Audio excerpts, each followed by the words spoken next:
Rail lily নামটা শুনলেই যেন বৃষ্টি বৃষ্টি ভাব। বৃষ্টির পর যেমন রেল লিলি ফোটে, তেমনই জীবনের দুঃখের পর জীবনে নতুন শুরু করার আশার আলো ফোটে।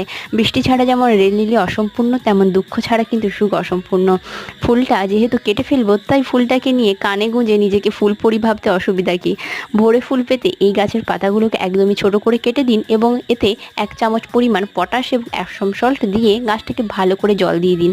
তো তবে কিন্তু ভালো করে ভোরে ফুল আসবে। তো আগের বছরই আমার অলরেডি এই গাছটা ভিডিও দেওয়া হয়ে আছে, তখনও গাছটা ভরে ফুল এসেছিলো যেন এক জীবন্ত ফুলদানি।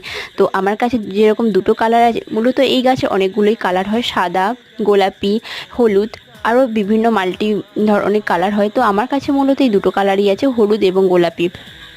এই গাছটাকে এই সময় পরিচর্যা করতে লাগে, নয়তো সারা বছর অযত্নে অবহেলায় ছাদের এক কোণেই পড়ে থাকে, কিন্তু এই সময় এত সুন্দরভাবে ফুল দেয় কি বলবো। গাছটার আপডেট পরের ভিডিওতে দেবো।